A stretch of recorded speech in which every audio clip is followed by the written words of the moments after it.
என் poster மேல எவனாவது கை வச்சானுங்க கை இருக்காது. இது எங்க ஏரியா. இங்க வந்து உங்க போஸ்டர் எல்லாம் ஒட்ட முடியாது. உங்க போஸ்டர் ஒட்டணும்னா உங்க வீட்டு காம்பவுண்ட்ல போய் ஒட்டுங்க. உங்க ஏரியாவா? எதுனா உங்க ஏரியா? ஏய், இது என் கோட்டடா.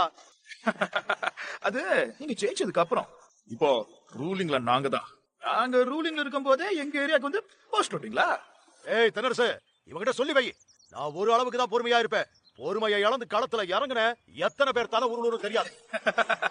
உங்களை அந்த பழைய சிவபதியா பார்க்கணும் தான் மாமா ரொம்ப ஆசைப்படுறாரு. வேஷ்டிய தூக்கி மடிச்சு கட்டிட்டு கையில அருவாலை புடிச்சுக்கிட்டு வாங்க அப்பா பாப்போம் நீங்களா நாங்களான்னு. ஏய், நான் ரவுடிசம் பண்றதை எல்லாம் நிறுத்திட்டு தான் அரசியலுக்கு வந்திருக்கேன். மறுபடியும் என்ன அருவாளை தூக்க வச்சிடாது. எனக்கும் நல்லது இல்ல, உன் குடும்பத்துக்கும் நல்லது இல்ல. சொன்ன தென்னரசு, தப்பான ஆட்களோட சேர்ந்து தப்பான வேலை எல்லாம் பண்ணிட்டு இருக்க பாரு. அவங்க கூட சேர்ந்து நீ என்கிட்ட வாங்க போற.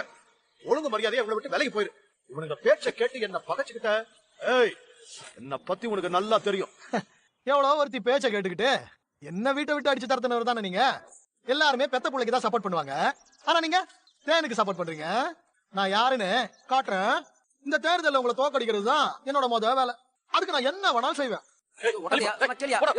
தேர்தல் முடியட்டும்டா, எல்லாத்தையும் நான் களை எடுக்கிறேன். அந்த ஆண்டவனால கூட உங்களை காப்பாற்ற முடியாதா? பார்த்துக்கிட்டே இருக்க. பாப்பா பாப்பா எப்பா